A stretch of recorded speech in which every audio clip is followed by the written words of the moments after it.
What's up, everybody? Happy Friday. Hope all you're having a great day so far. Getting into this episode of Days of Our Lives. This was a good episode. I enjoyed it. Um, Stefan, Jake, whatever you want to call him, I believe he's Stefan. I'm starting to believe it. Or maybe he's Stefan's twin or something. Maybe Vivian had twins. I don't know, but the way he was like when Ben was asking Jake about his ex or whatever, the way he was describing his ex sounded a lot like he was describing Gabi. Like he said she was tough and stubborn, drop dead gorgeous. Like she used to get into his system and stay there. Like she just used to get into his head. Like he didn't know whether to kiss her or strangle her. Like the way he described his ex definitely to me sounded like Gabi. Like he was talking about Gabi. That's just how it sounded. I'm like, this gotta be Stefan or maybe a twin, like, because it just you know how they bring people back from the dead. You know, Days of Our Lives is big on that. It's like the land of the living dead, like Kate put it yesterday. That's exactly what it is. Um, Even when Sierra came into the garage and seen Jake, she was just totally shocked to see him. Even though she didn't like, she can't stand Gabi, but she felt like Gabi should have been warned, even though Gabi obviously already seen him. Um, but even the mere mention of Gabi's name, like you see a funny look on Jake's face, like when they mention Gabi. Um, I don't know where this storyline is going, but hopefully I think they made a big mistake getting rid of Stefan.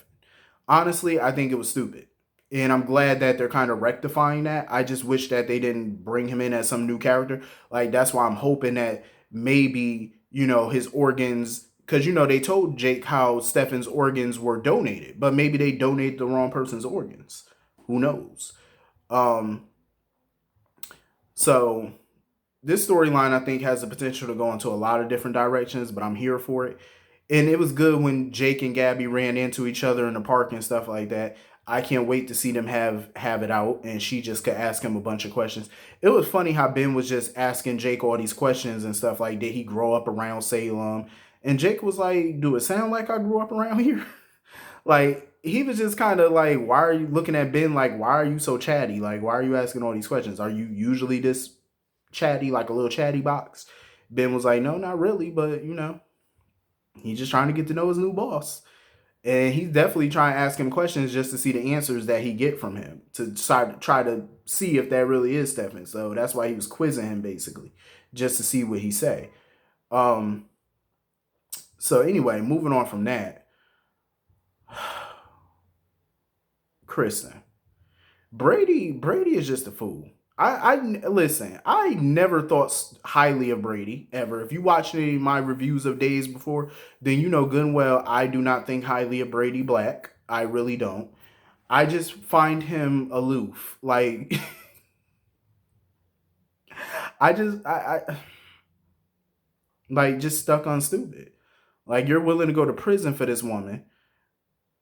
I have to agree with what Nicole said yesterday. I feel like Kristen is not mentally prepared to raise a child. She's still crazy. She's still all about Kristen. She's nuts. She has murderous tendencies still.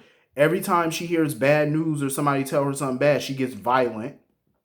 She wants revenge. She's always kidnapping somebody, holding somebody at gunpoint.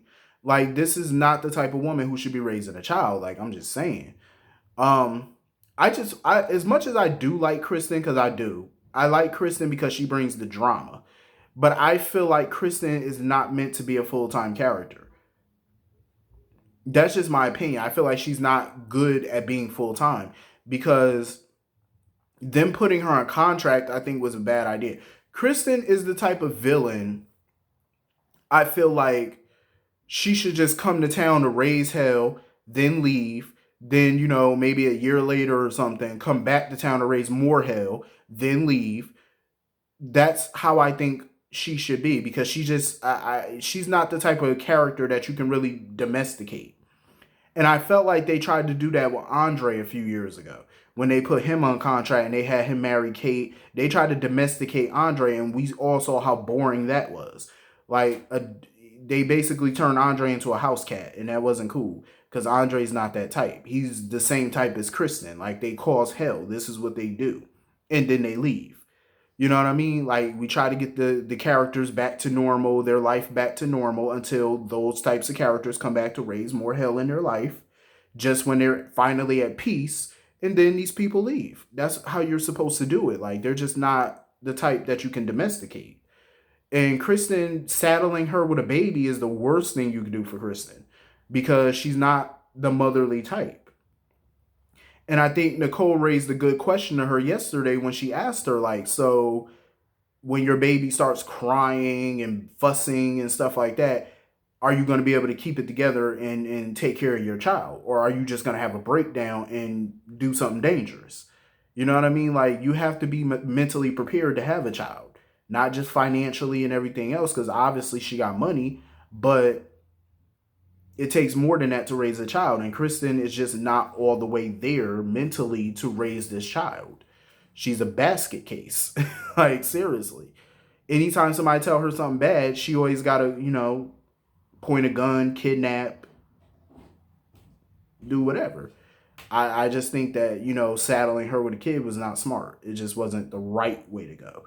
I like this storyline, but at the same time, it's like, it's kind of stupid, but it's kind of entertaining at the same time, if that makes sense. But like I said, Brady, he's just dumb. And Kristen is still trying to get revenge on Victor. Like, she even suggested to Brady that she go to the hospital and finish Victor off when he wakes up.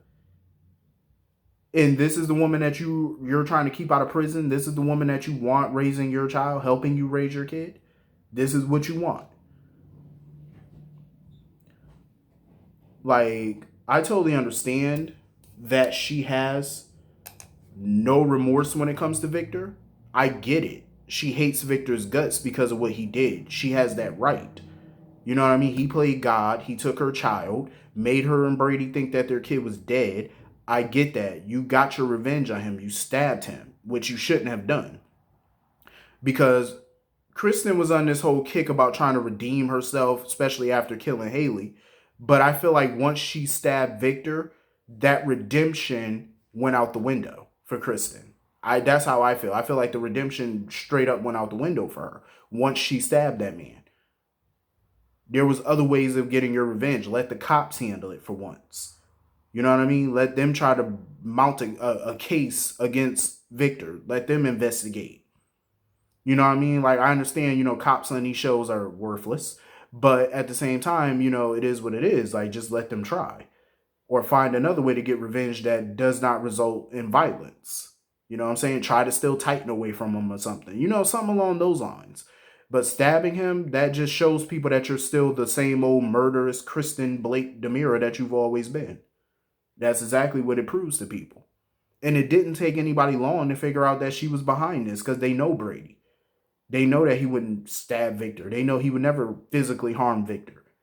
It's not in him. And he's sitting there lying, talking about, I went into a fit of rage. Ain't nobody believing that nonsense out of your mouth. Ain't nobody believing it because it's not your style. They know you. They know stabbing somebody is Kristen's style because even Eric and Nicole pretty much put the pieces together that Kristen was behind it. Kristen and Brady can deny it all they want. Kristen wants to, own up to what she did. She wants to go and tell Rafe and Eli and them that she was the one who stabbed Victor. But of course, Brady keeps stopping her because they need to be there for their daughter right now. But I just don't understand, Brady. Like, why would you want this murderous ass woman raising your child? Like, I just don't get you. So anyway, Lonnie, of course, she doesn't, believe that Kristen did it. Eli, of course, straight up believes it. Lonnie doesn't believe it. When he went to go see Victor, when Victor woke up, of course, Victor could barely speak or whatever. He was too weak to kind of speak. After, Eli was kicked out of the room by Kayla, Victor finally uttered that Kristen did it. But of course, nobody at the time heard him. Eli believed Kristen could have done it because it's in her nature to do it, not Brady's. But of course, Lonnie doesn't believe it, and I'm not surprised that Lonnie doesn't believe it because she spent time with Kristen when they were in that convent. So she feels like she knows Kristen now. But at the end of the day, you really don't know Kristen. Like, come on now, you know her history. You know Kristen is dangerous. You know she's murderous. And Victor was responsible for her child being taken. So why wouldn't she try to come after him? It's more in line with her character traits than Brady's. So of course, when Lonnie went to go see Kristen, Kristen sitting there talking about, oh, I haven't had a breakdown yet. Technically, you did have a breakdown when you stabbed that man. That was your breakdown. Um, so yeah, Lonnie felt like, oh, Brady, Victor might just wake up and drop the charges against Brady or whatever. Kristen know good and well that, she knows she gonna get the blame for it when Victor wakes up. And that's exactly what happened. When Eli went back to go see Victor, he asked him, did Brady do this? And Victor was like, no. He shook his head no. And he said it was Kristen, which confirms what pretty much most of them already knew. Um, it ain't gonna end good. Brady thinks, at some point maybe he can try to get Victor to, blame him for it or whatever. No, it's not gonna happen. So anyway, speaking of Lonnie went to go see Gabi, of course, to throw out the accusation that she more than likely poisoned she was drugging Abigail because they got the forensic reports back. Apparently, the drug that the hallucinogenic drug, um, the drug apparently is manufactured by Demira Enterprises, which Gabi, of course, was CEO of. So she had opportunity and motive, and she had access to Abigail's champagne. So she could have done it, but they still don't have the proof that Gabi actually did it. I don't believe Gabi did it. I don't believe it because remember when she had that device, that tracker, whatever it was for Julie's pacemaker. That was manufactured by Demira. You really think she would be dumb enough to use another Demira product to try and drug somebody, knowing that it can be tracked back to her? I don't think she did it. I think the culprit, for whatever reason, what if the culprit was Lee Chen, Mr. Chen's son? Could be him. Could be Chad. Maybe Chad is still somewhat under Stefano's control with that little drug that he gave him. Maybe he's still under Stefano's influence. Who knows? You know what I mean? But I just think that it's too easy for it to be Gabi. I just really wish Gabi would stop blaming Lonnie for Stefan's death. Like, that is getting annoying. Like, she really do need to stop blaming that girl. Because at the end of the day, Stefan's death is really Vivian. Vivian should be to blame for that, and Stefan should be to blame for that because nobody told his stupid self to jump in front of no bullet. Like, you're the one who jumped in front of the gun. That's on you. Stop blaming Lonnie for it. It's like getting mad annoying. And then Gabi wants to sit there leaving voicemails or whatever for Rafe or whatever, demanding, talking about he better call me back. Gabi, Rafe is over you and he has his own problems right now. He ain't got time to keep fixing your mess. You keep getting in these messes and expecting your brother to ride to your rescue. It's not gonna happen. Like, calm yourself down. It ain't going down like that. Relax yourself. So anyway, moving on from that. So Rex. So Rex is on the phone with Kate, and she's pretty much giving him the rundown because she was kind of mad at him that he don't call her as much. With a mother like Kate, I wouldn't call either. I'm just saying.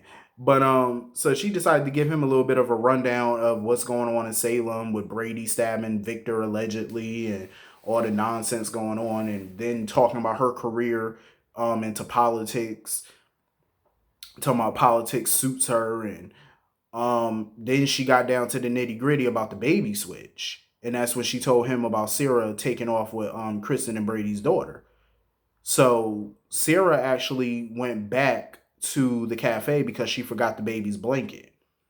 And that's when Rex grabbed the blanket and he wouldn't let it go because he knew now that that child was not Sarah's.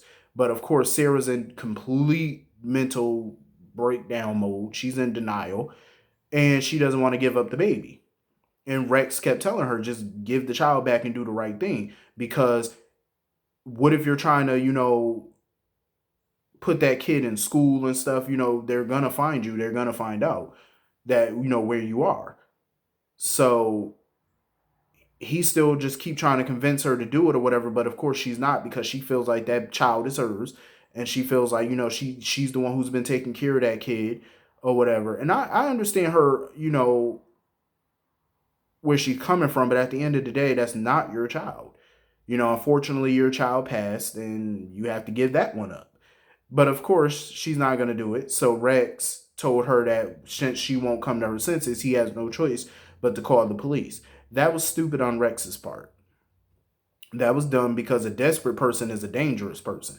And Sarah's desperate right now. So we already know she's going to do something to stop him from calling 911. When Kate told him about the baby switch and about Sarah taking off with that child, he should have told Kate right there on the phone that Sarah was in Paris and where she was, where she was. Like, he should have told her that. He should have been got off that phone and called 911. I understand he thought that he could get through to her, that she would listen to him. But when somebody is that far gone and they go to the lengths that she did to get out of Salem with the child that she knew was not hers, that's when you should have thought, like, yeah, she's not going to listen to me. I got to get 911 involved. Like, you trying to talk the sense into her is not going to work, bro. And we already know that this situation is about to go from bad to worse for Sarah, that baby, and now Rex. Like, it's about to go down. So anyway, this was a pretty good episode. I enjoyed it. Hit the comment section, let me know what y'all thought about it, and I will see you all Monday. Hope you have a great weekend. Peace.